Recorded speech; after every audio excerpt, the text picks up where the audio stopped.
Pernah gak sih kamu lagi semangat cerita sesuatu, tapi ujung-ujungnya malah disalahpahami, dijadikan bahan gosip, atau bahkan bikin kamu nyesel udah cerita? Misalnya, kamu lagi bahagia karena baru dapat peluang kerja baru.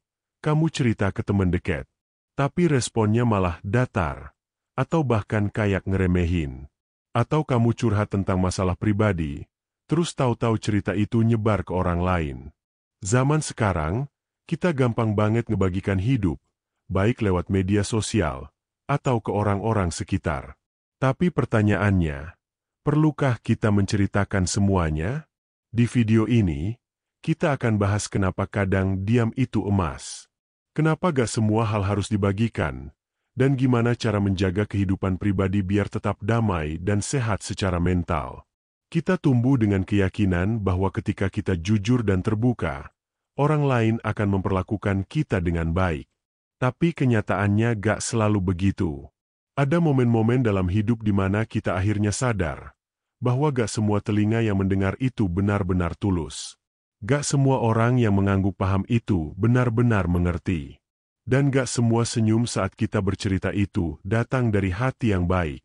Pernah gak kamu cerita sesuatu yang sangat pribadi, lalu beberapa hari kemudian, kamu dengar ceritamu itu berputar-putar dari mulut orang lain?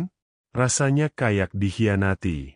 Bahkan kalaupun ceritanya gak disalahgunakan, tapi direspons dengan remeh, itu cukup untuk bikin kita menyesal udah terbuka.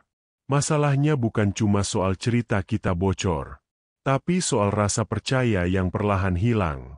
Dan saat rasa percaya rusak, kita jadi mulai ragu untuk terbuka lagi. Orang-orang punya banyak alasan kenapa mereka ingin tahu tentang hidup kita. Ada yang karena penasaran, ada yang karena iri, ada yang sekadar ingin membandingkan nasib. Dan ironisnya, sebagian dari mereka hadir dengan wajah ramah. Tapi di baliknya, gak semua niat itu murni. Maka dari itu, penting banget buat kita punya batas.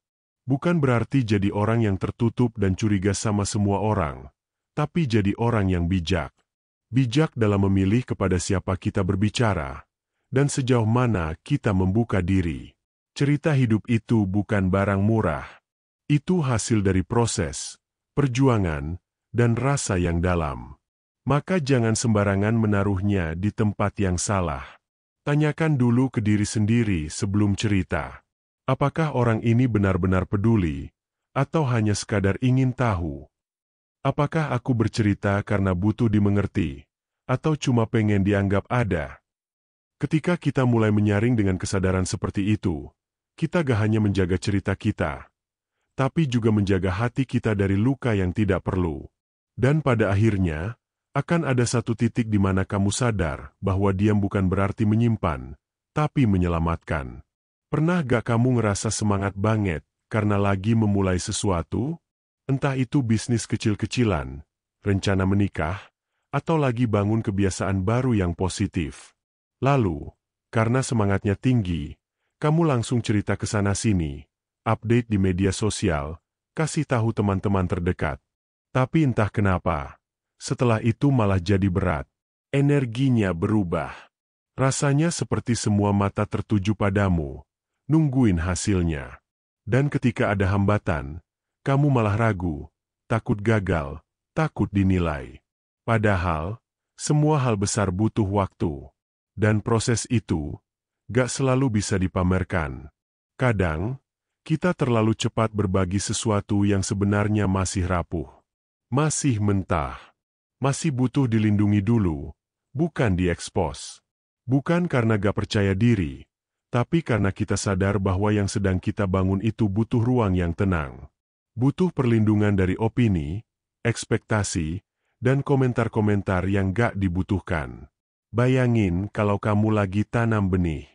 Benih itu kecil, sensitif, dan gak akan langsung tumbuh jadi pohon dalam semalam. Kalau kamu gali terus tanahnya cuma buat lihat, udah tumbuh belum sih? Justru gak akan tumbuh apa-apa. Sama kayak mimpi, rencana, dan proses dalam hidup. Gak semuanya harus dilihat orang dari awal. Gak semua progres harus diumumkan. Karena gak semua orang akan ngerti nilai dari usaha kita. Ada yang malah meremehkan. Ada yang ngasih komentar negatif yang bikin semangat kita turun. Menunda untuk membagikan sesuatu bukan berarti kamu gak bangga. Tapi kamu sedang menjaga. Kamu sedang merawat sesuatu yang penting. Sampai waktunya tepat. Dan satu hal lagi. Kadang kita suka berbagi bukan karena kita yakin, tapi karena kita butuh validasi. Kita pengen diakui, pengen dapat tepuk tangan. Tapi sayangnya, kalau kita terlalu bergantung pada tepuk tangan orang lain, kita jadi lupa mendengar suara diri sendiri. Jadi mulai sekarang, gak apa-apa simpan dulu. Nikmati prosesnya dalam diam. Biarkan ia tumbuh perlahan tanpa tekanan mata orang lain. Karena begitu waktunya tiba, hasilnya akan bicara sendiri. Dan kamu gak perlu menjelaskan panjang lebar. Orang akan tahu bahwa kamu benar-benar bekerja dalam diam. Diam yang bukan karena takut, tapi karena kamu tahu, proses itu sakral. Dan tidak semua yang sakral harus diumumkan sejak awal. Semakin banyak kita cerita keluar, semakin banyak energi kita yang terbagi. Kita jadi bergantung pada validasi luar. Apakah cerita kita disukai, diterima, dimengerti? Padahal, kekuatan sejati datang dari dalam. Dari kemampuan untuk memproses, memahami, dan menyelesaikan tanpa perlu pengakuan. Menjaga sebagian cerita hanya untuk diri sendiri bisa jadi bentuk self-respect. Itu bukan egois, tapi bentuk penghargaan terhadap perjalanan pribadi kita. Di zaman serba terbuka seperti sekarang, privasi sering dianggap gak penting. Tapi kenyataannya, privasi itu kekuatan. Kamu berhak menjaga batas. Kamu berhak bilang, ini bukan untuk dibagikan. Dan itu bukan berarti kamu tertutup, tapi kamu sedang melindungi dirimu sendiri dari komentar, penilaian, atau tekanan yang gak kamu butuhkan. Privasi bikin hidup terasa lebih damai. Kita gak merasa terjebak dalam ekspektasi orang lain. Kita bisa hidup sesuai irama kita sendiri. Semakin sering sesuatu diulang dan dibagikan ke banyak orang, kadang maknanya jadi pudar. Cerita yang seharusnya jadi kenangan pribadi atau proses refleksi, malah jadi konsumsi publik. Misalnya, pengalaman spiritual yang mendalam, atau momen-momen penuh pelajaran hidup. Kalau dibagikan ke sembarang orang, bisa aja responsnya biasa aja, atau malah dijadikan lelucon. Jaga makna dari cerita-cerita itu dengan membagikannya, hanya kepada orang yang benar-benar mengerti nilainya. Atau bahkan, biarkan hanya kamu dan Tuhan yang tahu. Kadang kita curhat, bukan karena butuh solusi, tapi karena pengen didengar. Tapi gak semua orang bisa jadi pendengar yang tepat. Ada yang malah menyalahkan. Ada yang membuat cerita kita jadi tentang mereka. Ada juga yang memberi saran tanpa diminta. Cerita kita bisa jadi terlalu berat buat orang lain, atau malah jadi bumerang buat kita sendiri. Itulah kenapa kita harus bijak memilih tempat untuk menaruh cerita. Karena bukan soal bercerita atau tidak, tapi kepada siapa dan untuk apa. Pernah gak kamu lagi duduk sendiri, entah di kamar, di kafe, atau lagi jalan sore, dan tiba-tiba kamu keinget perjalanan hidup kamu sejauh ini? Rasanya kayak rewin pelan-pelan. Semua kesedihan, keberhasilan kecil, keputusan besar, dan pelajaran yang pernah kamu lewati.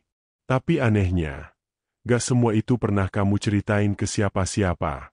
Bukan karena gak punya orang untuk cerita, tapi karena kamu merasa, itu cukup jadi bagian dari kamu aja. Dan tahu gak? Itu bukan tanda kamu tertutup. Itu bukan berarti kamu sedang mengasingkan diri. Justru, itu tanda kamu sedang tumbuh. Karena bertumbuh itu diam-diam. Gak pakai spotlight, gak butuh panggung, gak harus selalu diumumkan. Ada fase dalam hidup di mana kita mulai memilih, mana cerita yang perlu dibagikan, dan mana yang cukup untuk disimpan. Kita mulai belajar bahwa gak semua hal harus dipublikasikan. Ada cerita-cerita yang hanya akan dimengerti oleh diri kita sendiri. Dan itu bukan kelemahan, tapi kekuatan yang tenang. Menyimpan cerita untuk diri sendiri, artinya kamu udah gak lagi tergantung sama pengakuan dari luar. Kamu udah gak perlu tepuk tangan untuk merasa berharga. Kamu udah cukup dengan menjadi saksi atas prosesmu sendiri. Dan percaya deh, itu jauh lebih membebaskan. Bayangin kamu lagi naik gunung sendirian. Gak ada yang tahu kamu lagi mendaki. Gak ada yang lihat betapa capeknya kamu. Tapi kamu tahu, kamu sedang naik. Kamu tahu, kamu bergerak. Dan ketika kamu sampai di puncak, kamu gak butuh pengakuan siapa-siapa, karena rasa puas itu datang dari dalam. Nah, menyimpan cerita juga seperti itu. Kadang kita takut kalau gak cerita, orang gak akan tahu perjuangan kita. Tapi kenyataannya, kamu gak butuh semua orang tahu untuk merasa cukup. Yang penting kamu tahu. Tuhan tahu. Dan itu lebih dari cukup. Semakin dewasa, kita makin sadar bahwa ketenangan bukan datang dari seberapa banyak orang tahu tentang kita, tapi dari seberapa banyak hal yang gak perlu kita jelaskan. Itulah kenapa diam itu indah. Karena di balik diam itu, ada proses. Ada kedewasaan. Ada pemahaman bahwa hidup bukan tentang siapa yang paling keras bicara, tapi siapa yang paling tenang saat menghadapi semuanya. Jadi, gak usah ragu untuk menyimpan sebagian dari ceritamu hanya untuk dirimu sendiri. Karena disitulah kamu akan belajar bahwa bertumbuh itu bukan untuk diperlihatkan, tapi untuk dijalani, dengan sadar, dengan tenang, dan dengan sepenuh hati. Coba bayangin hidup kamu itu kayak sebuah buku. Tapi bukan buku yang bisa dibaca siapa saja di toko. Ini adalah buku pribadi. Ada halaman-halaman yang kamu tulis dengan air mata, ada yang penuh tawa, dan ada juga yang kosong. Karena masih dalam proses kamu pahami. Dan gak semua orang perlu baca seluruh isi buku itu, kan? Kita hidup di zaman yang ngajarin kita buat selalu berbagi. Tapi kadang, dalam diam, justru ada kedamaian. Dalam memilih untuk gak menceritakan segalanya, ada kekuatan yang tenang, yang gak semua orang bisa lihat, tapi kamu bisa rasakan sendiri. Ketika kamu menyimpan sebagian cerita untuk dirimu, kamu bukan sedang menyembunyikan. Kamu sedang melindungi. Kamu sedang memberi ruang untuk sembuh. Untuk memahami. Untuk bertumbuh. Kamu gak egois. Kamu gak aneh. Kamu cuma sedang belajar bahwa gak semua harus dibagikan, dan itu baik-baik saja. Kamu punya hak atas ceritamu sendiri. Kamu berhak memilih untuk siapa, kapan, dan bagaimana cerita itu disampaikan. Dan lebih dari itu, kamu juga berhak menikmati proses hidupmu, tanpa tekanan untuk selalu menjelaskan segalanya ke dunia. Jadi kalau nanti kamu ragu, ingat, diam bukan berarti lemah. Kadang, diam adalah cara paling bijak untuk menjaga yang paling berharga, dirimu sendiri. Sampai ketemu di cerita selanjutnya.